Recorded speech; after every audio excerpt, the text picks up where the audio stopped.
Hey everybody, welcome to Love and Relo, the voice of the relocation industry. I am your host, Ben Cross, and I am super blessed and honored to be here with my friend Mike Filia from AutoRelocationPlus. What's up, Mike? How's it How you going? doing, Ben, man? Thanks for having me. This is great. This is fun, dude. My wife was like, "Who you got on the show today?" Right? And I was like, "Mike Filia from AutoRelocationPlus." I was like, "He sat with us in Puerto Rico at our Right, table." exactly. So That you was actually awesome. met her, and we sat in, like literally, like you were at my Right elbow here, here. You were same right next to table, me. Yeah, and we got to celebrate your birthday. Everybody at the Bacardi place saying happy birthday to you. How great was that? that was epic, dude. That was really epic. Actually, there was probably 40 people in the room or something singing That, happy that was birthday. that was the top 3 birthday celebration. Had to be for you. It was totally up there. And then Michelle Velasquez sings it in Spanish, sings the Yeah, Mexican happy birthday song to me or something. I Oh forgot my about god! that. I know. It just came back to me too. That's She's great. great. She's great. That's awesome. She is. She is. We got people checking in here. Go ahead, hit that like button. Let me know who you are, where you are, what you're up to. Give your company a shout out. This is great. And Mike, where in the world are you right now? I'm in Tustin, California, about an hour south of LA, right by Newport Beach. So it's a sunny, 65 degrees today. So not terrible. Man, that Cali weather, dude. I'm kind of got some of that now in Texas. It's beautiful. I went with a walk with the kiddos earlier. Oh, it's just gorgeous. It's Awesome. great. Let's see here. We got some people checking in, checking in. Hit that like button. Send a little love out to Tustin. Is it Tustin, right? Tustin, Tustin? California, Tustin. All right. right by Irvine, if you know where that is. Nice, nice. Let's see here. We got people checking in. Alan Brown. Hey guys. What's up, Alan Alan? Brown, Alan Mark, I love it. How you doing, Alan Alan? was there in Puerto Rico. He was. I'm actually wearing, get this, remember this Oh my thing? gosh, you have the bracelet. I'm wearing it, dude. I started wearing it again after my move. I That is started wearing it fantastic. again. I was probably in it for 6 months and then, of course, took it off because, like, that's crazy. And then I started wearing it again. That's And beautiful. That was a yeah, good job. and actually, Bill Mulholland was telling me, we were texting stuff, and he was telling me, he's like, every time you say something negative, you're supposed to switch hands. Wow. Yeah, I know, right? It's like, who's got time for that? and so, like, I'm starting to do it, and I'm trying to keep up with it. I You guess just gonna put your hands together like this. I just like I just got any handcuffs. That's great. Lisa Ross, Mike, what Lisa up, yo? Ross, how you doing? Long time. That's awesome. SCRC days right there. Nice. Timmy, hi, Mike How are and you, Ben. Tim? Looking forward to the show from Western New York. All right. Awesome, awesome. Yeah, we got some cool stuff to talk about, honestly. I feel like today, you know what I feel like today? I'm going to go out on a limb today. I feel like we're going to save a life today, Mike. I like it. I like it. I like the way you think. I feel like we're going to save a life. I think we underestimate sometimes the impact we can have in the world True around story. us. True story. Do you feel the same way? It seems like something I that do. resonates. I do. I mean, there's so many people doing so many great things out there, from first responders and everybody, and doctors and nurses and technicians and whatnot. But then you have the people that have survived COVID. And I know, we'll talk a little bit about plasma donation here in a bit, but there's so many people that can just do just a very small thing, an hour of your time, 90 minutes of your time. You could save 3 or 4 lives just like that. Wow. Let's hop in. Let's hop. You know what? Actually, okay. First, we're gonna go through everybody that's checked in so far, and then everybody that's checked in the comments.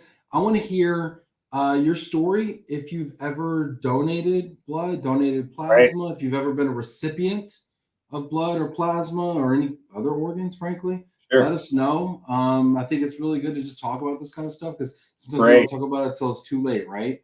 And Absolutely. we Absolutely. need to think about it all the time.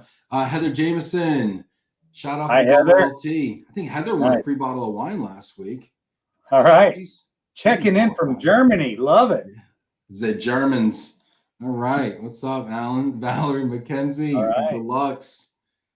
Brian Rivers, First Tech Hey, Federal Brian. Credit Union. Great to see you. Yeah, Brian, and shout out to First Tech Federal Credit Union, by the way, everybody. We're in our 8 weeks of giving, which means we're giving away not 1, but 2 bottles of wine every Friday. So if you haven't registered yet, go to loveandrelo.com/community and register today. And maybe Brian will be sending you a bottle of wine. Beautiful. Sunny and 60 in Michigan. Beautiful early March. Awesome. Sandra Clary, Greetings, all. greetings. All right, Cal Poly Slow. What are they, the Mustangs? I don't know. I didn't even know they were called Slow. I'm supposed to be in Slow in 2 weeks, and I can't wait. Love Slow. Great area. I just love the lingo. Alan Brown, Bill will love to hear you're still wearing it. Yeah, let him know. Yeah. Same underwear, same bracelet. Yeah. Alan, you need to ask Bill why he's not logged in. Hey, there's my big brother logged in right there. Vic, shout out to Vic. There he is. That's great. That's great. Where's Vic at checking in? Vic is in Big Bear Lake, California. He lives up in the mountains, so he's the one snowy area of California. Nice. Sandra's confirming it is indeed the Mustangs. I like it. Mustang Sandra. There he is, the legend, Vinny Valverde. That's it. Bridget Ritchie was there also, I think. In for vacation. I saw those pictures, Bridget. Looking good. Isn't this fun how we know people's like personal lives? It's unbelievable. Truly. I love it. I feel like when I was coming up in the biz, yeah, it wasn't very long ago. But I feel like when I was a younger man, I feel like there was a separation between your personal life and your work life. Right. And it feels like now that separation is totally it's all intertwined now. And I think it brings you closer in business and in life. You know, so many of my relationships that I have come from the relocation industry. And I'm sure it's the same for you and everybody else watching right now. It's, you know, my dad always said, it's such a big business, but such a small fraternity of people. Yeah. Interesting. Yeah, that's super interesting. Let's talk about, man, where do we want to start, Mike? Where do we want to start? Let's start first with the plasma. Okay. Because this is one of the things that struck me, Mike. Obviously I do a lot on LinkedIn and a lot of things. And so I'm always watching when other people are posting. And you started making posts that really caught my eye of you donating plasma. Mm-hmm. And this is something near and dear to my heart because actually my cousin Matthew was shot in Louisiana about 15 years ago, and it hit his femoral artery, and he took about, I want to say like eight units of blood. Wow. Right? Wow. You know, and he almost didn't make it. And so when I saw you donating, I was like, this is new and fresh and nobody's talking about this stuff. And B, what an amazing thing. What made you do that, Mike? You know, so I got COVID last July, early July, late June, early July, and was recovering from it. And I was sitting there on the TV or on the couch watching the TV, and on comes Dwayne Johnson. Okay, you know, The Rock. Okay. And, you know, he's big, big, intimidating dude, kind of like you know. super similar. Right. So he's on there and he says, hey, if you've recovered from COVID, you know, your convalescent COVID plasma is what he's talking about. Because there's plasma, and for education purposes, there's regular plasma and there's convalescent COVID plasma. CCP is what it's called.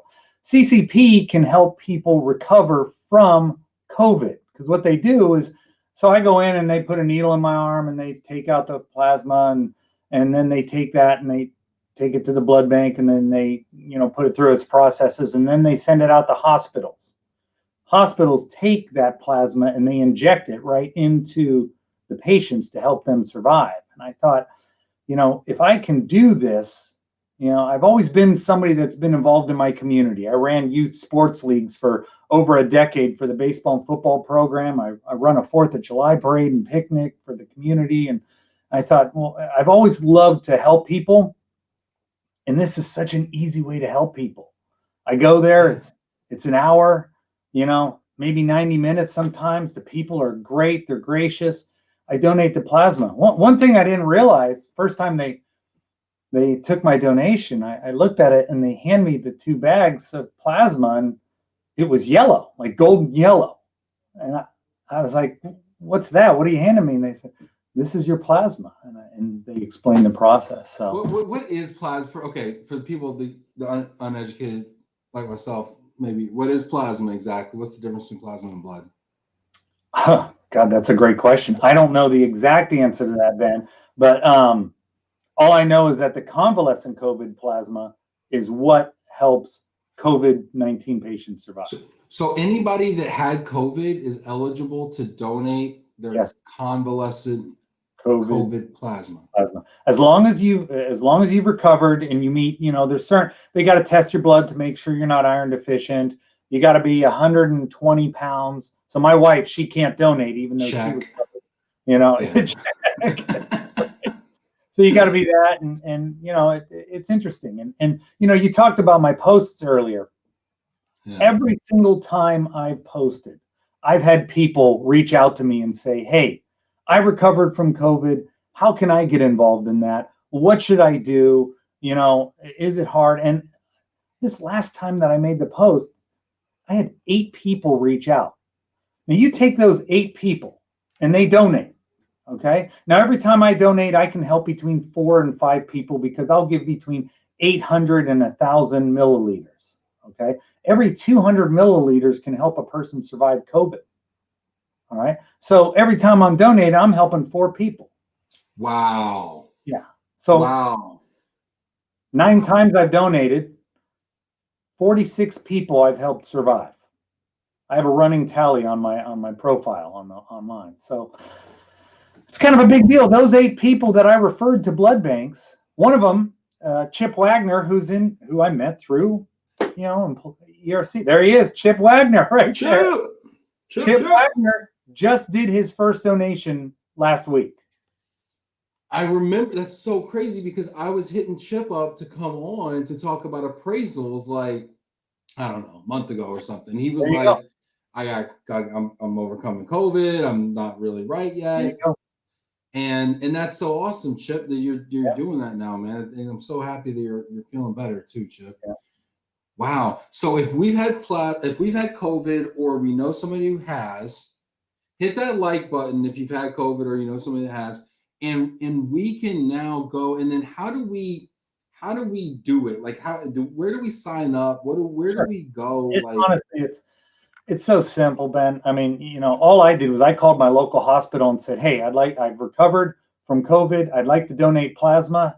They gave me the phone number for their local blood bank. I called the local blood bank. They put me in touch, gave me an appointment. I showed up, filled out the questionnaire, sat down, and they give you cookies and a bottle of water while you're doing it. So free cookies, please sign me up. No, that's awesome though. Really, that's awesome. We got some people checking in here. This is great. Hey, this is awesome. People are actually researching what is. I love it when you guys get involved. Thanks to everybody out there that's actually watching, paying attention, and helping me Google things here. Blood is the main bodily fluid and responsible for transporting important nutrients, oxygen, carbon dioxide, and waste products to and away from the cells. Plasma is the yellow liquid component of blood and constitutes 55% of the total blood volume. Awesome. I like it, Vinny. Thank you, buddy. Shout out Vinny and David for checking there that we go. out. Dave Donner. Yeah, Cindy Salter checking in from Dallas. Right, what's up, Cindy? Cindy, we should get a blood and plasma donation drive going, Cindy, here in Dallas since we're here. What do you say? You probably have a local blood bank there that's doing it already. That's my cousin right there, my cousin Tim Sauer. I love it. Cousin Tim, big shout out to my cousin Mike Filia. That's beautiful. Keep doing good things. That's awesome. There's another guy here in DFW, Sean Ireland. Legend, Baylor legend. Baylor, bear down. Baylor Bears, man. Ask him anything you want to know about Baylor basketball. He's got it. Oh my gosh, awesome. This is fantastic. LinkedIn user Olivia checking with Bristol. Hey, Olivia Bahrami. Right, Olivia. Thanks for checking in. Great. Mile Toronto. Man, I bet they need it after the polar vortex. Mike Wagner, first time, long time. That's what's up, Mike. Miss you, Mike. We'll always have Lake Geneva, buddy. Take care of yourself. This is great. Alan King chatting out First Tech Federal Credit Union. Here we go. Nancy signed up to donate plasma. That's my baby sister right there. She works downstairs in our accounting office. She runs things down there. So she and her husband both recovered. And quite frankly, I didn't touch on this. My mom had COVID at the same time as my dad, and Ben, I know we talked about this Yeah, prior to let's talk the show, about it. but those of y'all listening, my pops actually died in January from COVID. And one of the things that really drives me to get people to donate is because when he was in the hospital, he wasn't able to get plasma because there was a shortage. Oh. Now, had he received plasma early on, he might have been able to recover because our mom did go to the hospital. They had plasma.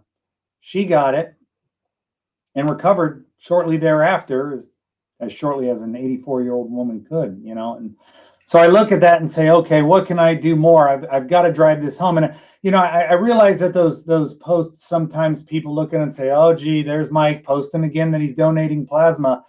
But for every single person that reads that post, if 100 people see it and I get two people to donate, that's 8 people you can help survive. My last post, I had a woman comment on it, and she said, my mother received convalescent COVID plasma when she was in the ICU, and she wouldn't have lived without it. You know, I hear stories like that. I've heard stories. You know, another client of mine, she reached out and said, you know, my uncle passed away from COVID, and had he received plasma, they said he would have survived. You know, so that's what drives me. Another person commented, I remember, they said, because of people like you donating plasma, my brother is alive today. Oh my gosh. When you read something like that after you just donated, what does that make you feel, Mike? yeah, honestly, it makes me feel great. You know, I mean, I love, you know, look, we're all in the service industry here. We like doing things for other people to make things go well for them. Moving is such a traumatic experience as it is. So we all have that in us, but just taking it one step further and, you know, donating my plasma and helping people survive. When I read stories like that, it makes me pick up the phone and go right back next week or next month, actually. I used to go weekly, but my numbers started dwindling, so now they only allow me to go once a month. I actually still have the antibodies, believe it or not. And is that part of it? You have to have the COVID antibody to that's make part. it worth it? You can donate plasma without the antibodies, and that'll still help people survive whatever is ailing them. But convalescent COVID plasma is what is specific to helping people recover from COVID. So if you have the antibodies, that helps. So really the takeaway here is we should all go sign up to donate plasma today, regardless of whether we had COVID, just because it's a good idea in general. Of course. And especially people who had prior COVID patients. You bet. Actually. You bet. I mean, you know, donating blood. So here's what I want to do. Everybody that's watching this right now, we got about 40 people watching this right now, which is great. Thank you so much for taking time out of your day. You might be listening to it in the background. You might be checking emails, okay? You know, you might be on another Zoom call simultaneously, one of my favorite pastimes. Do me a solid, real quick. Go to another window. Don't X out of this, because you got to tell people that, because they'll just click out of your show and they'll miss the rest of it. But go to another window and sign up to donate plasma. Let's see how many people we can. Let's see if we can get 10. Let's set a goal. That'd be awesome. Wouldn't that be cool? Let's see if we can. Let's get 10 people to donate plasma, whether or not you had COVID or not. Because just go donate plasma. If you had COVID, definitely pretty pleased. And they can donate regular blood too. I mean, just we're taking blood. We're taking blood. All right, we'll do blood too. 10 people. Bodily fluid. Choice. Throw in the comments. Let me know. No, but seriously, let's see if we can get up to 10. I'd love to challenge that. I see a bunch of people here. We got Vinny, we got Vic, we got Bridget, we got Jill. Shout out to Jill Rush. Looking good. Thank you, Rush from Arizona. I'm gonna take that there. Is Jill in Arizona now? Oh, she is. She moved from Minneapolis. She and her husband. Oh, Jill, you didn't tell me that, Jill. I didn't get your new address. Yeah, they're already attending neighborhood concerts in Arizona where she lives. Oh my gosh. This is great. Scott Carroll. What's up, Scott? Yeah. Scott Carroll. Oh, man. It says, Mike Filia, you place the bar high, way to go. A man of honor, respect, integrity, and a great service partner you inspire. Means a lot, Scott. Means a lot. I really appreciate that. Thank you. I love it. I love it. Scott, will you join us in donating blood or plasma? Let me know. Vinny, please keep hosting, friends. We need more people like you in the communities. I promise to do it, Vinny. I promise. Yep. This guy right here. Up to you. That's my son, Mikey. Mikey just moved out to Chicago. So Chicago peeps, we got a young guy just starting off his professional career. He's always up for a free meal. Nice little steak. It's free meal, but it's got to be Morton's. Free meal, but it's got to be Morton's. Well, hey, Greg Hoover from New World Van Lines, Hoover already took him out to dinner. There you go. Look at this. Yeah. Look at you rustling up free meals for your kids. He's going to come back all big and everything. It's networking. It's networking. Putting them in touch with the right people. I love it. I love it. And Cindy Salter's in. She says, let's do it. We're going to schedule a blood drive out here. Love it. Yeah, my uncle's actually on the board of the Carter Blood Care or Carter Foundation or whatever it is. All right. Here. Wow. Yeah, so he's been donating every month for 20-something years or something like crazy. He's got a streak. You know what's funny, and I'll tell you, I don't like needles. I'm like most people. I hate getting pricked like that. I never wanted to do it, but it's really not that bad. If what you're doing can save a life, that's a big deal. That's a big deal right now with everything going on. And when I actually when my dad was in the hospital, I asked them, can I do a direct donation? I'm ready now. I'm capable. And they said, unfortunately, that's not how it's done. You can't do a direct donation. You actually have to do it. They take it, make sure that it's clean and whatnot, and then they send it out to the hospital. So, but it was just so hard to see that I know that there's something out there that can help my dad or somebody else's dad or uncle or mother or whoever survive. And it's real simple. There's a lot of people that have recovered from COVID. Okay, there's a lot. Look at the numbers. Yeah, but how many people have taken it just one step further and say, how can I help somebody else? That's really all it is. It's not unique to me that I had COVID. Okay, I will say when I first got COVID, I was a lot of people's first person that got COVID. Yeah. So they were like, oh my! I had one client email me, Rochelle from Cornerstone. She emailed me and said, Mike, I'm shook. You're the first person I know that had COVID. Well, since then, she and her family have recovered from COVID. Yeah. So a lot of people, have recovered, but it's just take that one more step and just. Yeah. No, that's great. I'm actually when we get off the phone or off this, interview, I'm actually going to text my my sister-in-law who's doing better. She just got over it, and actually my wife's uncle is in the hospital right now in ICU, intubated. Really sorry to hear that. Yeah, in a coma, with on a breathing machine, right? So it's like that's rough, man. This is real. It's real. It's rough, and it takes people, right? And so it's like I think you're right. Just because we got out of the woods on things, we got to always look back and say, how do I help people behind us? We got a question actually along those lines. If we are unable to donate, is there something else we can do to help COVID patients? That's a great question. I honestly think that would be a great question for the blood bank. Obviously they want your CCP, your convalescent COVID plasma, but your blood could help somebody else too. Yeah. Just a thought. Yeah. Interesting. Raising awareness is really what it comes down to. If you know somebody that recovered, encourage them to donate their plasma. I ask that question every time I know somebody that recovered. Have you thought of donating plasma? And quite frankly, 9.5 people out of 10 easily go, well, what's that? What do you mean? You know what, guys? Here's what we're going to do. We're going to take a while. I do weird things like this. I want to challenge everybody that's watching this right now. Go to your text messages. We all know somebody that's had COVID. Go to your text messages and just shoot them a message real quick. Have you thought about donating your plasma? If you had COVID, love it if you signed up. Have you thought about donating your, what is it called? Convalescent COVID plasma. COVID plasma. Spell check. Thank you. All right. I'd be wrong with that. Most people don't know what that is. Because I didn't. Yeah. I didn't know, and now by no means am I an expert, but I am a loud mouth. And if people will listen to me for 30 seconds, I can convince them to go donate. I actually showed up just this last time to donate, and a girl that I haven't talked to since high school saw my post on Facebook. I walk in the door, and there she is sitting in the chair donating plasma.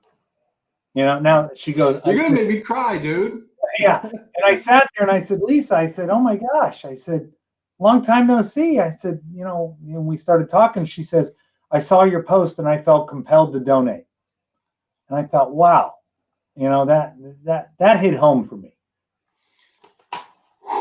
Man. Got a question here. That's incredible. Got a question here from Melanie. How long post-COVID do you have antibodies? And maybe can you donate plasma? Yeah, you know, it's interesting. It really varies by person. It's all about a matter of your DNA, really, your genetic makeup. They, you know, like I said, I get tested monthly, and it kind of, in another way, it helps me have a little bit more reassurance that I know I still have the antibodies.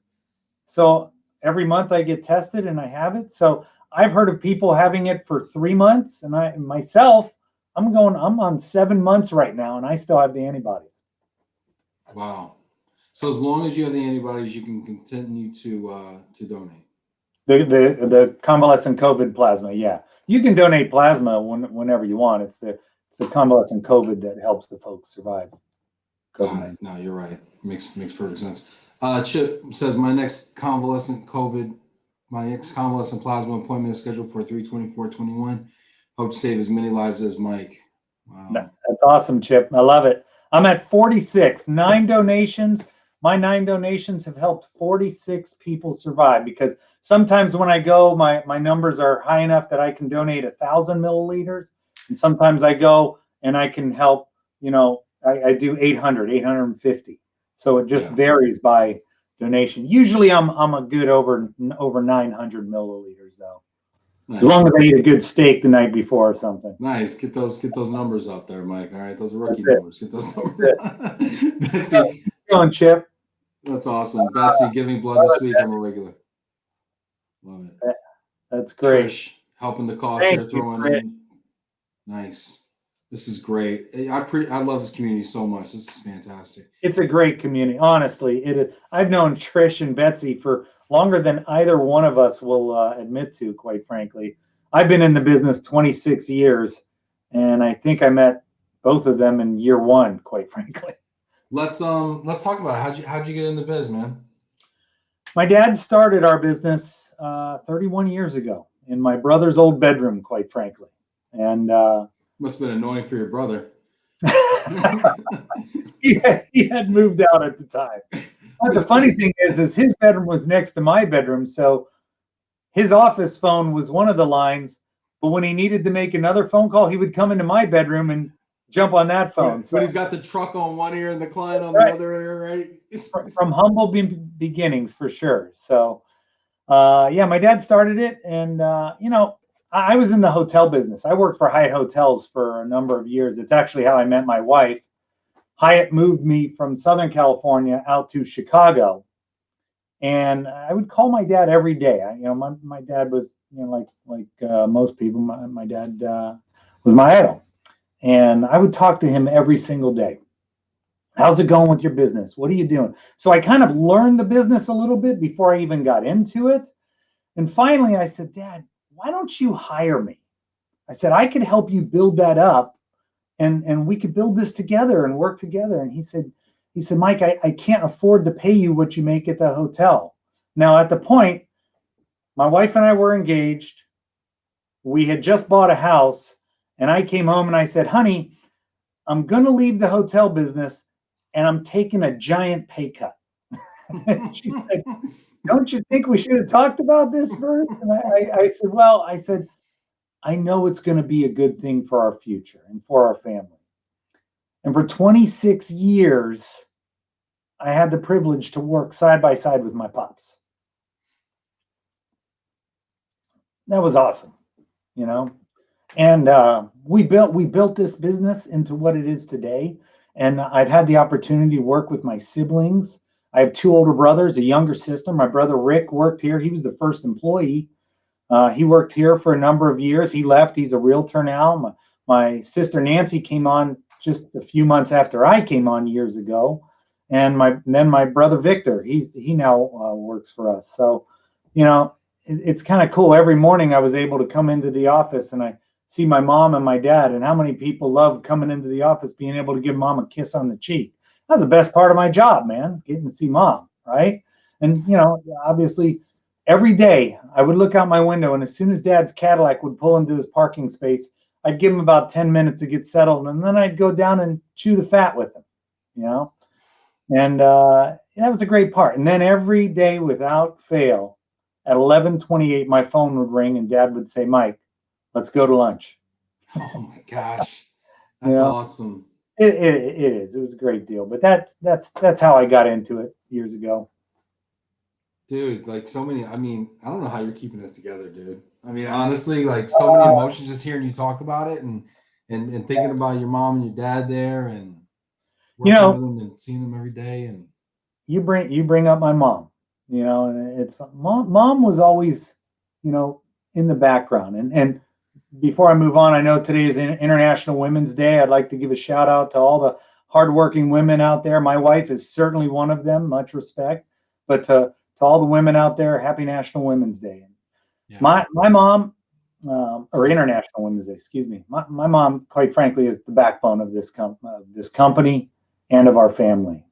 Unfortunately, in her later years now, she has dementia.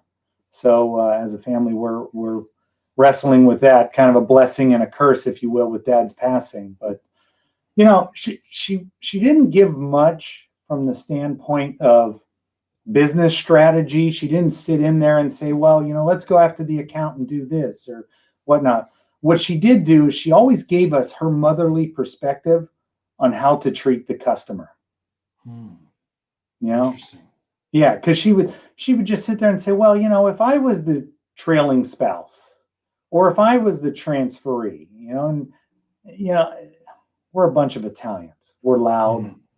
As you can see, my hands keep popping up. If I put my hands in my pockets, I probably wouldn't be able to talk much longer. But nonetheless, you know, but at the end of it, mom would always give her calming voice and say, well, you know, I would like to see this. You know, and quite frankly, without that support and that information, we wouldn't be as successful as we are today.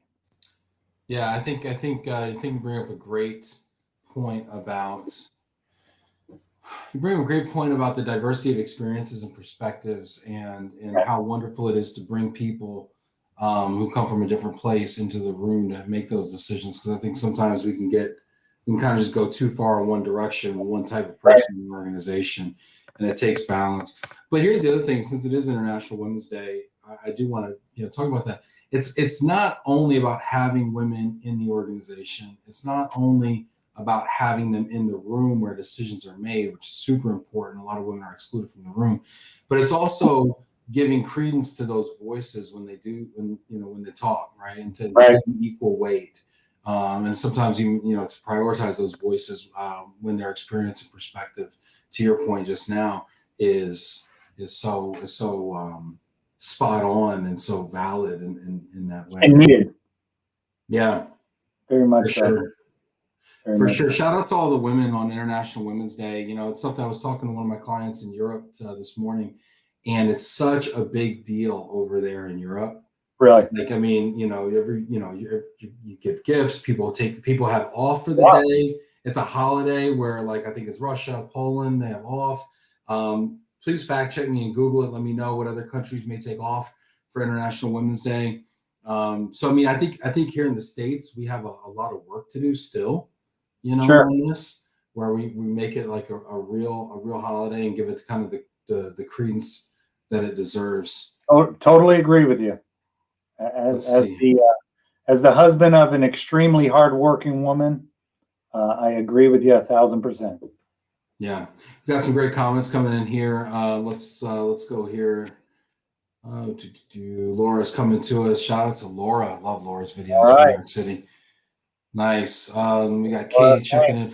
Connecticut. All right, Katie. Marco shouting out to Paisan. Paisan, there we go, Marco. Great guy. This is good. Amanda in Phoenix. All right. Look at this. My good friend Elizabeth. Michael, it sounds like you had such a special relationship with your mom and dad. It's great to hear it. Thank you for saying that, Elizabeth. I did. Very, very much so. Yeah. There's nothing wrong with loud Italian folks. Marco setting the record straight. Marco, right? Philip, nice. Thank you, Philip. You know, I want to talk, you're talking about family, and I got to ask you, you always hear family and business don't mix. That's like an adage, like an old adage, right? Oh, family and money don't mix, don't ever go into business with your friends or your family. But it seems like it's really worked for y'all. What's the tip there for the rest of us? Secret sauce. Honestly, my dad, he sorry. No, take your time, man.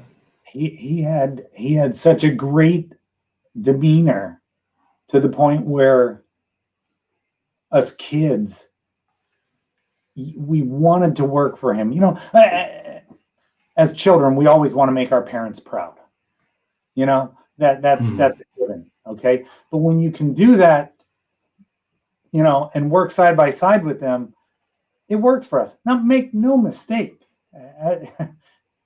We're a family. We're Italian. We argue, man. Okay. We will argue to the earth. Okay. But guess what? At 11:28, when Dad said, "Hey, let's get in the car and go to lunch," that was it. We just moved on.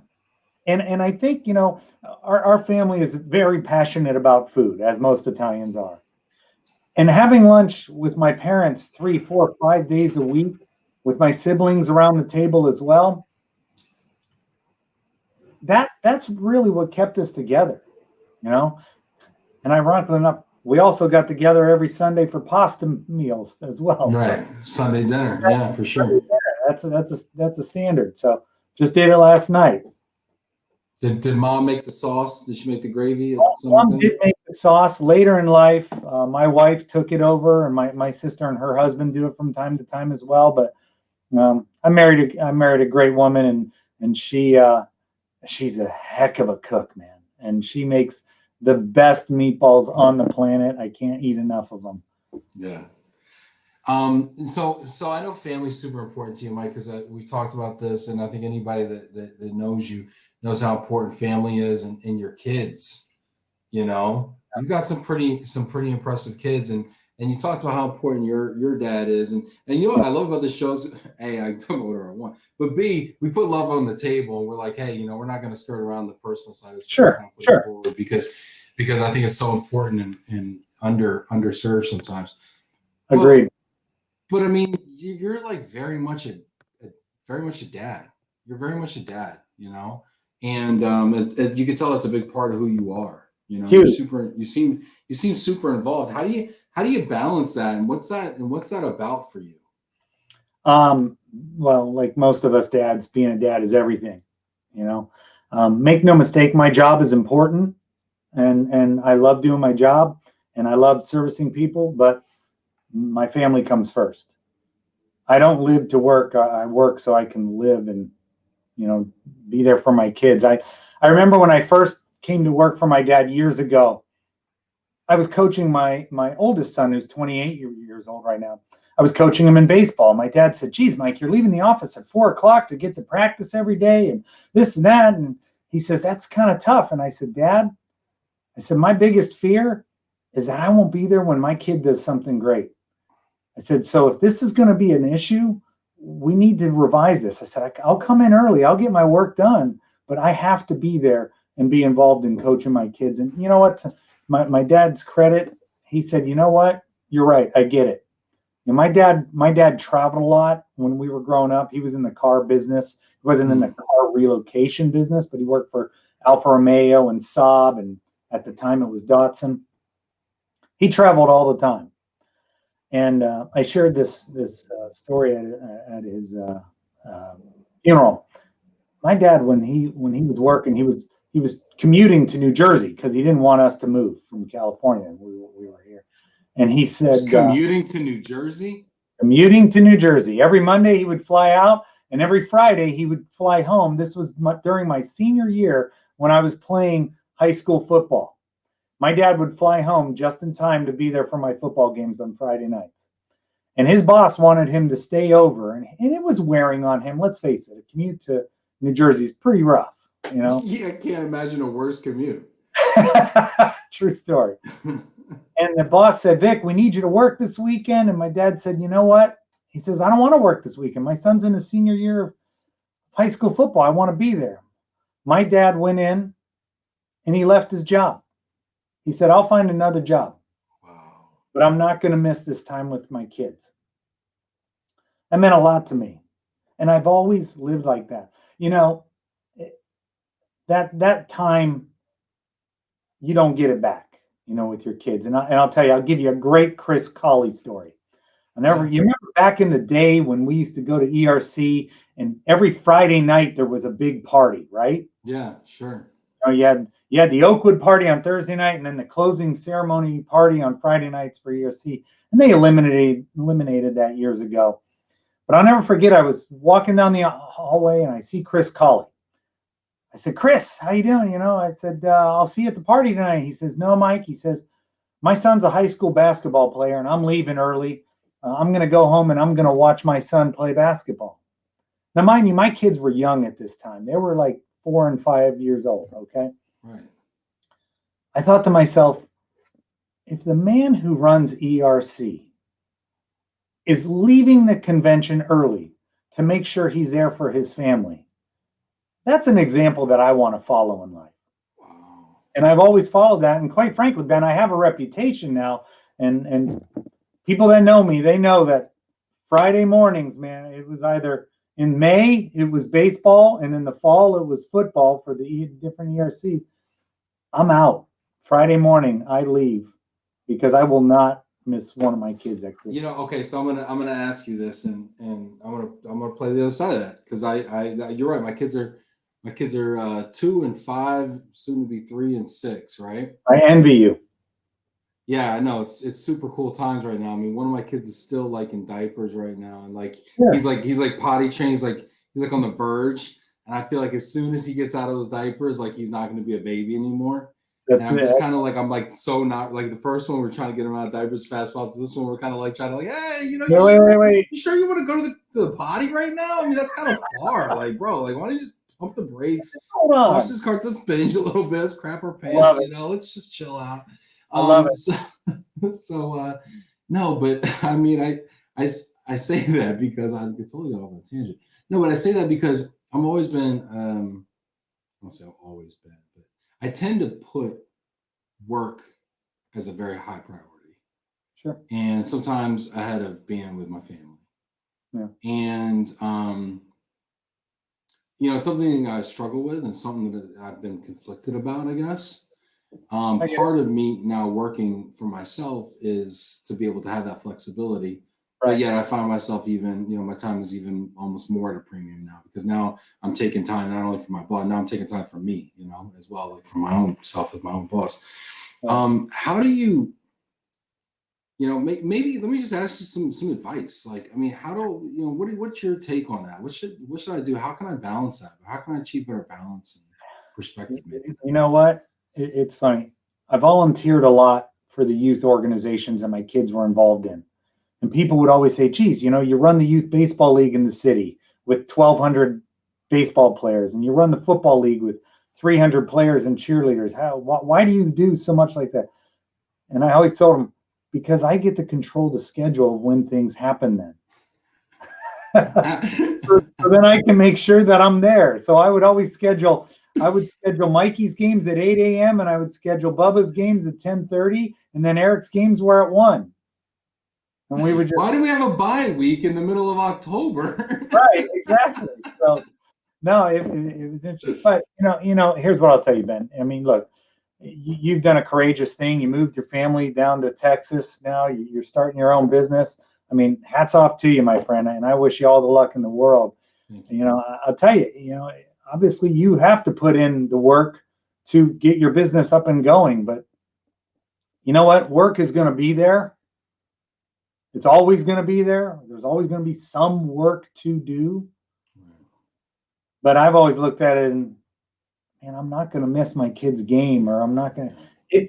It eats at me when I would miss one of my kids' games. It would eat at me. And make no mistake, there's been times where I've had to miss. You know, I had two sons playing college baseball at the same time. You know, my wife and I would, you know, divide and conquer. You know, you got to do what you got to do. You know, that's so cool though, because I remember I played sports in elementary and middle school, and then I got out of it in high school and started making a lot of bad decisions, you know, when I didn't have sports anymore in my life and everything. And but I remember my mom and my stepfather both worked on Wall Street. And so their commute, talk about commutes, right? Their commute was brutal. It was an hour and a half. It was an hour and a half. So they'd be getting home. Yeah, they'd be getting home. If they left at 4, they'd get home at 5:30. If they left any later, obviously later, right? And then of course you have client dinners and whatever. Sure. So my point is, like, practices would never make it. Games during the week, generally never make it. Sure. So you know, I'm getting a ride with the coach. I'm getting a ride with a friend. I'm walking to the school where I'm playing at. I'm catching a bus, whatever, taking a cab. And I remember that as a kid. Like, I remember the fact that my parents were never at games. You know, right. And it was hard. You know. Yeah. And I think your kids really appreciate. Do they tell you they appreciate that? I mean, or is it just almost a given? Do they almost not know, even because you're always there and so reliable with it? You know, Ben, I don't have it behind me here, but on my office wall here, I have a jersey signed from the youth football league that I ran, and the jersey is signed by every football player, cheerleader, and coach in my final year as president. But on the sleeves, they reserved the sleeves for my 2 boys, and it talks about how much they appreciated what I did and always being there and involved. And I will tell you, probably one of the most cherished gifts I have, just to be able to reflect back on that and read it. It means a lot. So, I mean, look, not everybody can do it. Not everybody has the flexibility that I do. But it's prioritization. You know, you're going to want to be there. The first time your kid says, "Dad, I want to play soccer or baseball or whatever," I know you, Ben. You're I'm rabid. I'm rabid at youth sports games. I'm like, you would think it was the Cowboys in the playoff game or something. And I've never even, not even my kids. It's like other people's kids. I get after it, you know. Man, I'm the I worst. get it. That's actually what you're talking about as part of my top 5, actually. Okay, I mean, I don't want to spoil. You know what? You know, we've talked a lot about family. We've talked a lot about trying to help people, trying to save lives, convalescent COVID plasma. Don't forget, if you haven't done it already, please, with cherries on top, open a new tab, register to give blood, to give plasma, especially if you've had COVID already. Please give convalescent COVID plasma. Do that right now, please. We're going to get to Mike's top 5 here in a moment, but I wanted to give you a really quick short little thing. Let's talk about shipping cars. Can we talk about shipping cars for just a second? I know we work to live, we don't live to work, but let's just spend 2 minutes on shipping cars here. All right. I feel like shipping cars is one of those things that people don't know much about. People think they know about it because it's like, they think it's pretty straightforward. They drive past a car carrier every once in a while, whatever. But give people a couple insight. What are some of the things that people don't know about shipping cars that they probably ought to know? You know, they don't know that it's extremely safe. Okay, a lot of people look at it and say, I don't want my car going on a car carrier. I want it to go inside of the household goods van. Well, think about it. You know, Ben, you're from the household goods industry. You don't want the car inside that. Bro, no. We do not want to put cars in vans. It's kind of an old method. It's not really done that much anymore. Right. You know, frankly, there's not all this extra capacity laying around either. Exactly. That we can just start sticking cars in things. And I'll tell you another thing. We shipped the Red Wings hockey players vehicle, And of course, when you ship it overseas, I guess you can go roll on, roll off, but Yeah. we put it in the can and we dropped a jet ski on it. So yeah, you don't want to commingle household goods and automobiles if you ever have a chance. No, very, very true, very true. You know, it is safe. I mean, the way we ship vehicles is the exact same way they move from the factory or the port to the dealership on a car carrier. You know, so it's really no different. I mean, from the standpoint of, you know, for relocation, a lot of people they get their benefits and, you know, oh, I'll ship my car out when the family moves out. Well, and I'll rent a car when I get to destination. Well, why not try and cut down on the rental car expense for your company, ship your car out first, move your household goods later, and ship your trailing spouse's car, you know, when that all happens. And here on the show, we call it accompanying talent. If I don't say accompanying talent on International Women's Day, people are going to kill me. It's no longer trailing spouse. We changed it. It's accompanying talent. Shout out to Impact Group. Let me ask you this. Oh, hey, Dad. My pop's checking in. Hey, Dad. Love you, man. John Zilka. Yeah, Tulsa Drillers. That's right. There's some good prospects came up through those Tulsa Drillers. John Zilka, Mike has given me some great advice around running a business and making it work with family and 4 kids. Thank you, Mike. You bet, John. I love those conversations, buddy. They're great. I need an update, though. We got to hook up. John, you're one short of a basketball team. You better get on it, man. Hey, did you know that John played football at USC with Reggie Bush and Matt Leinart? He was a member and Carson Palmer, maybe? No, I think it was just Leinart. Maybe Palmer. John, clarify that, John. Clarify that, John. Let me know. Yeah, he came on. He told that story. It's pretty crazy. It's pretty crazy. Yeah, that's wild stuff. Awesome. Lisa checking in. Hey, Lisa, good to see you. Alan Millett. All right, good to see you, Alan. Thanks for tuning in. Rory from Chicago. I love it. Have a Portillo's. Family is everything, Valerie. I agree with you. Yep, for sure. This is great. Chip is clarifying, Melanie, when you give blood, they ask for proof that you had COVID-19. Then when you donate plasma, they let you know that you gave antibodies. Awesome. Cool. Hey, how do I get on this newsletter? I'll add you to the newsletter. I always put a recipe in my newsletter. Okay, and you haven't put out the family meatball recipe yet? Man, it's a secret. No, actually, you know what's so funny is I asked my wife for the recipe one time, and she said it exactly like a typical Italian woman would. She said, "Well, I just make it. It's just a little of this and a little of that, and sometimes I add more, and sometimes I add less." I don't know what she does, but I know every Sunday our house smells amazing, and the meatballs are phenomenal. She also puts pork in there and sausage and whatnot. But I'll ask her for some type of meatball recipe, Maureen, and I'll see if I can't get that out. Maureen and I grew up in this industry together. We were in our 20s when we started, and you know, we're still here. Nice, excellent. All right, this is great here. Everybody's loving the stories. Honestly, Vinny Valverde says family's everything.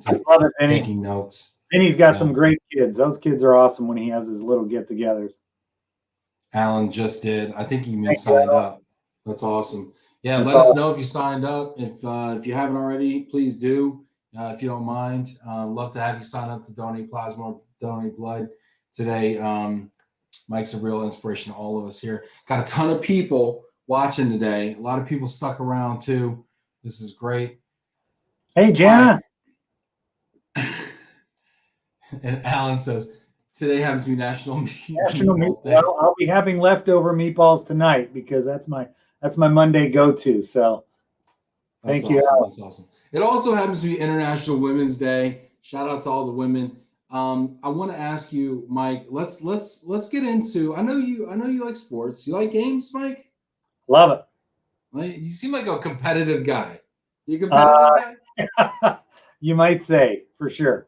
I see based on the trophies in the back there. Are those all your trophies? Those your kids' trophies? Those are all my kids' trophies. I was the coach, So they get the smaller version. I have about 6 more over this side and a bunch of it keeps me young, I guess. Yeah, that's awesome. All right, so let's get into your top 5, Mike. Okay. What do you got? You got a top 5 for us this week? What's your top 5, Mike? Top 5 ways to help your kid earn a scholarship or the opportunity to play at the next level in college. Wow. Okay. I think there's a lot of people that just turned up the volume real quick on the podcast here. Yeah, well, this is awesome. For those of you that don't know, and many of you do that are listening, I have 3 boys. One's 28, one's 24, and one's 20. All 3 of them earned scholarships to play baseball in college. My oldest one went to UCLA and was a member of the 2013 national championship team that won the College World Series. He was drafted by the Seattle Mariners and is still in their organization. He's actually out at spring training. Tim Rambo was out there the other day and watched my son play, and he texted me saying, "Hey, I think your son's in left field right now." So that's kind of funny. Then we have my son Mikey, who lives in Chicago now and just moved there for his new professional job. But he got drafted by the Kansas City Royals organization and left them after a couple of years and is starting his professional life. So he went to the University of California, Irvine, which was 5 minutes away from the house, which was great. I could go over there and watch BP in the afternoon, so that was great. And if you're in Chicago and you want to prep for your plasma donation and get a steak at Morton's, take Mike's son for dinner. That's it. Let me know. I'll hook you guys up. That's super. And then my youngest son, Mark, we call him Bubba. He is a sophomore, second year at the University of California, San Diego, about an hour south here in La Jolla. So he plays baseball for them. So wow. And you know what? To be frank with you, I learned so much when they were going through the whole process of playing youth sports, and never thought that it was an opportunity to play at the next level. I just thought, hey, let's enjoy high school, which is how I did things. And UCLA approached my son when he was about a freshman, and they said, we'd like to offer him a scholarship. And I said, wait a minute. My son can go to your school, play baseball, and you pay for it. I said, all right, I need to look into this a lot more. Let's figure this out, because I think everybody wants their kid to get a scholarship. It makes it easier on the pocketbook. It's, it's something cool for the Christmas newsletter, things like that, But, I've been blessed enough that I've had 3 sons go through it. So I thought, I get a lot of phone calls from people asking me, hey, I've got a sophomore in high school, or I have a freshman or an 8th grader. What do you think I should do? And so I'm willing to talk to anybody that has thoughts or interest about it. Both your children were born in La Jolla. I love it, Tim. Great area. Fausto and Jimena, I know them both personally. All right, so let's hop into it. How about this? Number 5. Number 5. Don't focus solely on one sport. Ooh. A lot of people think that, oh, well, my son's so good at soccer, he's so good at basketball, or he's so good at baseball. I think there's a time and a place. And I read an interesting article. Urban Meyer, we all know Urban Meyer, Ohio State, Florida, etc. Now with Jacksonville. When he was at Ohio State, at one point he had recruited 47 athletes that played for him. Of those, 42 of them played multiple sports in high school. That's a big number when you think about it. And the reason recruiters like that are because you develop different muscles. My sons played football and baseball. So I know that playing football made them more hard-nosed when it came to playing baseball. My son Mikey, actually, when he got recruited to UC Irvine and played for the great Mike Gillespie, Skip they called him. I remember Coach Gillespie said, we recruited your son, number 1, because he hustles everywhere on the field, and number 2, we love that he played football because he's an athlete. And it was, and that translated into another sport. That's so interesting, because I hear a lot of people like, yeah, we're going to focus on this. We're going to get the extra training. We're just going to go all in and just, if we focus on this sport while everybody else is running around doing everything else, we're gonna, you know, get the advantage from the skill standpoint. But what you say makes a lot of sense. You know, you talk about all, you know, Jim Thorpe's, the Jackie Robinsons, the, Yeah. you know, a lot of girls play volleyball and they play basketball, right? So it's like, you know, it makes Very a lot of good. sense. It makes a lot of sense. When your kids are young, have them play everything they want to try. My kids, football, basketball, baseball, track, wrestling, whatever. You know, Mikey's a heck of a golfer right now, and he's a good golfer because of his skill training in baseball and other sports. So Love it. Absolutely love it. All right, number 4. focus on the little things in training. You just mentioned training. Fundamentals, the little things, you know, and it's really simple to say, but here's the thing. Every child is going to grow bigger and stronger. But if they grow big and strong and they don't have the skill set to go with it, all that's going to happen is the game is going to pass them by. I've seen a lot of kids that are the biggest 10-year-old or the biggest 12-year-old out on the field, and they can hit the ball a country mile. But guess what? When little Johnny grows up, all of a sudden, little Johnny, the little guy on the field, he's got great fundamentals. He's just scrappy, as they call him, right? You know, or he works hard. Well, all of a sudden, little Johnny is as big as that giant 10-year-old or 12-year-old, and he has the skill set. When it comes to the next level, high school being that level, that the kid with the better skill set is going to play more. Interesting. Great advice. Number 3. Parents, get out of the way and let them have fun. My kids, I coached all my kids all the way until they were 7th and 8th grade. But there comes a time where they don't want to listen to you anymore. Okay? Find somebody you trust and turn them over and then become their biggest fan. Now, make no mistake, my kids, even when they're in professional baseball playing, I still talk to them about their at-bats. And I still talk to them about their training and how they can get better and what they can do. All right. But if as a parent, I'm not going to be their coach any longer.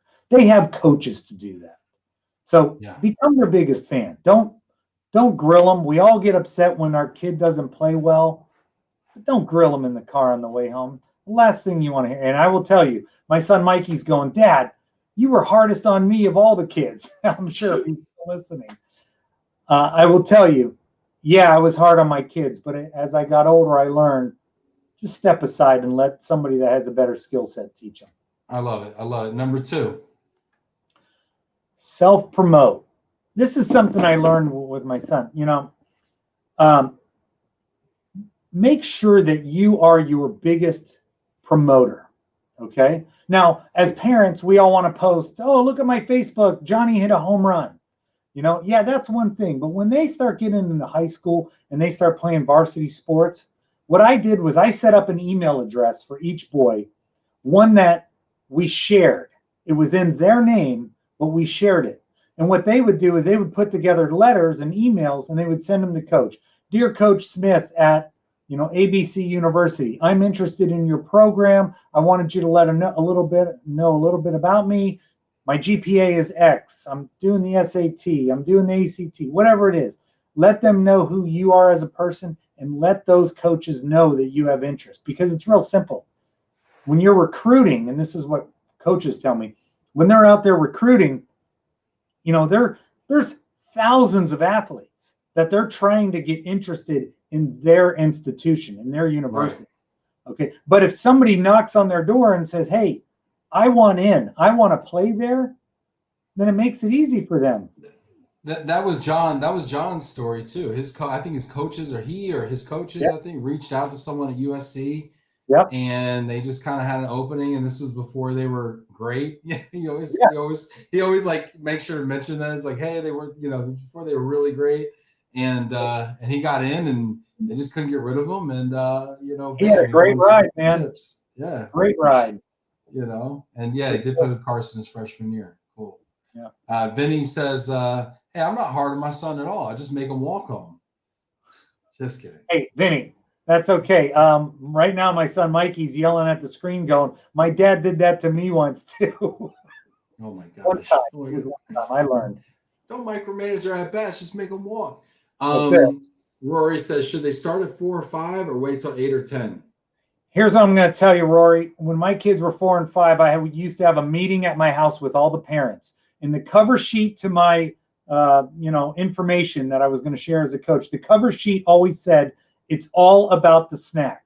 The bottom line is at 4 or 5 years old, all the kids care about is the juice box and the bag of cookies at the end of the game.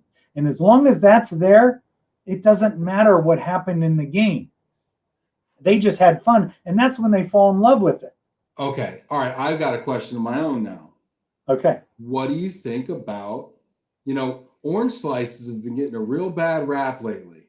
Okay. I don't know what the Apple Federation's doing and what kind of dirty back channeling games they're playing from a marketing standpoint, but people are dogging orange slices, and this is like participation trophies 2.0. But my question is, Mike, what do you think about this whole knock on participation trophies and orange slices? Okay. I am not a participation trophy guy. Okay. I actually tried to end that in the league that I coached, and people were not happy with me because Let me ask you one thing about that. Was your team always winning the league? Was your trophy in jeopardy, or were you going after other people's trophies? You know what I'll tell you is, yeah, I had good teams, but I also put a lot of effort into them. And did my kids' teams win a lot? Yeah, they did. Did they lose? From time to time, sure they did. From time to time. But, there was one time back in May where we did not prevail. Back in May, it was early April, but that's okay. But no, I'm kidding. Preseason. But I did try and encourage other things. My thing was when they're young, like Rory was asking, 4 or 5 years old, that's when kids fall in love with it. They put on their hat. My team was always a Pirates because I'm a big Pittsburgh fan, Steelers, Penguins, Pirates. And I was always a Pirates. And I used to pass out, maybe you remember this, I used to pass out the little Willie Stargell stars. Oh, okay. Mike Quigley, that's my guy right there. I used to pass out the Stargell stars for their hat every time we would win a game. And we would glue them to the hat, and the kids would love it and whatnot. But at the younger ages, yeah, everybody wants to go home a winner. But, honestly, focus on having fun. And that's one thing. If I could go back knowing what I know now, I would not put as much emphasis on winning as I would on just the sheer development and the relationship aspect of it. Well, and I'm going to argue, I'm going to make a pro participation trophy argument here. Okay. I'm pro participation trophies. Okay. And here's why. There's a saying, and I don't know what the percentage is, but it's like 80% of life is showing up. Okay. Very true. I know that 99% of my college diploma was showing up. All right. I think college diplomas are the biggest participation trophy in the world. And I have one right there. There's my participation trophy right there. Okay. Beautiful. So, I think that, in fact, I think I got one from ERC right next to it right there. Okay. There's my other participation trophy. Right? I like it. But, and I think there is a lot to be said for showing up, because how many kids quit in the middle of a season, right? A lot. They'd rather go home and watch The Simpsons than go to practice, or they'd rather do anything than run wind sprints and, sit on the sideline when it's 40 degrees out and, play football. You bet. So, and if you don't finish something, then you never win. And you don't learn the character, and there's major things you learn just by showing up every day. And to your point about the snacks, it's like, I think part of youth sports, most kids aren't going to play at the next level, but I think what they're learning is they're learning commitment, and they're learning integrity, and they're learning those other skills that are transferable. And I think that's what participation trophies reward. So you know what, Ben, and I agree with you wholeheartedly. And nobody ever put a participation trophy on in their office like you got there. Nobody's proud of their participation trophy, okay? But they get a dinner at the end of the season. True story. And you're right though. And right now there's a big issue with youth sports in America right now. The pandemic crushed them, and more kids are staying inside and just going to PlayStation University. That's all they're doing. Make no mistake, my kids have their Xboxes and PlayStations and all that stuff, and they play it. But more and more kids are just focusing on that and not being active outside. You know, what we got. I agree. It's happening. Yeah. Vinny says, Mike, I completely agree. When I used to coach my sons about 5 to 8 years old soccer team in Colorado, let them have fun. And it is about the snacks. My goal was to try to put some structure and persuade for them to enjoy playing the game. I feel like the cover of the Worldwide ERC Planning Committee folio should be, it's all about the snacks. Because I feel like it's like, give me a good party, okay? Don't put so much effort in the breakouts. Let's get rid of this baked chicken.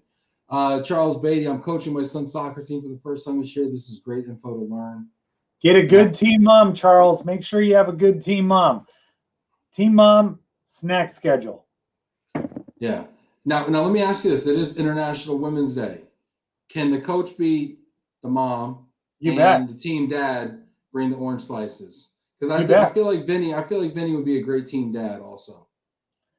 Well, you know what's funny is I'm actually the team dad for my son's college baseball team at UC San Diego. So yeah, it could be a dad. My wife wants to coach my kids' football team. We'll see. We moved to Texas. It's going to be hard. I don't know. But she might have to break through the barrier. Look at the NFL right now. There's 2 NFL women's coaches. There's women women referees in the NFL. You know, there's a lot of barriers being broken. Nice. My wife would blitz on every down. I don't know if it'll work. All right, number one. Let's get to number 1. This is it. Bottom line, if you don't have the grades. If you don't have the grades, no coach even wants to talk to you. Anymore, there's so many good athletes out there that want to go and play and have the same skill set that your son or daughter has. But if your child has the grades and theirs doesn't, they're not going to even talk to that child. You know, that's so interesting because you hear all this stuff about college athletes. You know, they're not even doing their own homework and they get passes that other kids wouldn't even get to go to the school and everything. It's so interesting because it bucks the narrative. Right. Very, very true. It's real simple. I've always told my kids, we're going to use your ability to play a sport and to get good grades in the classroom to have somebody pay your tuition. Okay.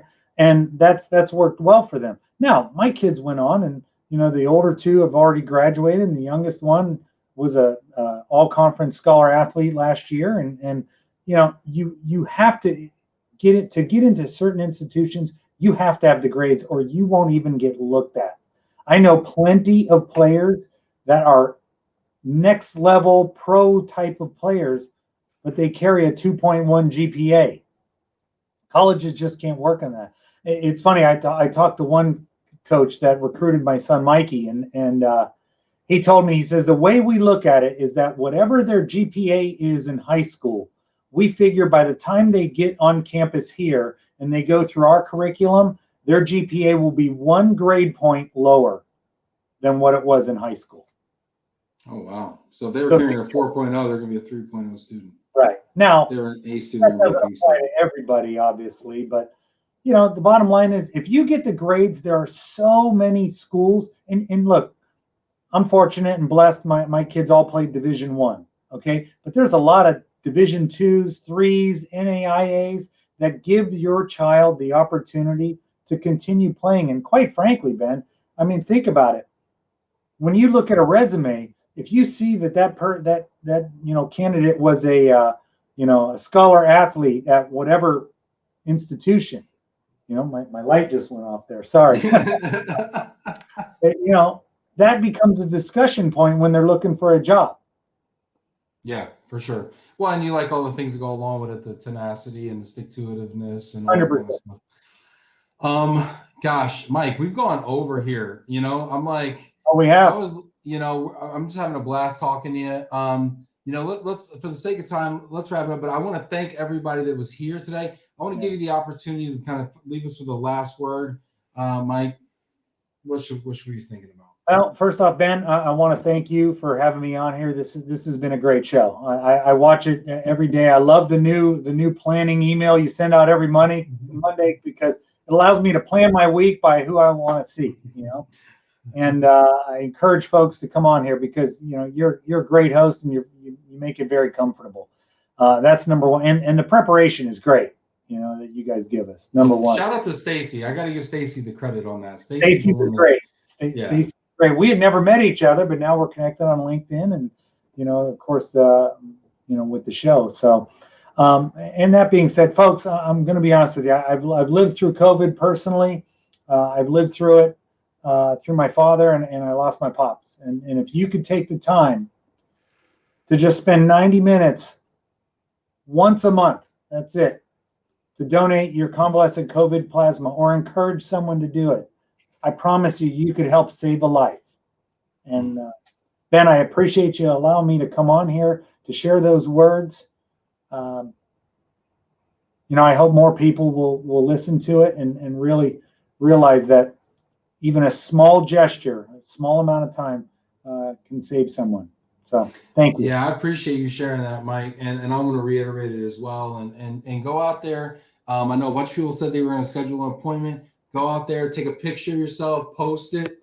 Okay, please let's do. start raising awareness. Tag me Mike, in there. Tag me. We're going to like it. We're going to boost it. We're going to support one another. If you see somebody else out there, comment, tag us both. We're going to support that. And let's just keep that going until we have this thing under control and get vaccinated too. I love it. Thank you, Ben. Hey, thanks everybody. Thank you, Mike. It's been a pleasure. It's been a blessing. Thank you for everything. Really appreciate it. Also, shout out again to Stacy. Shout out to Tim as well, making this show happen. If you haven't already registered for our 8 weeks of giving, loveandrelo.com/community, and you can register to win. We're going to give away 2 bottles of wine this Friday. Shout out to First Tech Federal Credit Union as well. Great. Appreciate y'all. We will see you tomorrow. Have a wonderful day, everybody. Take care, y'all. All right.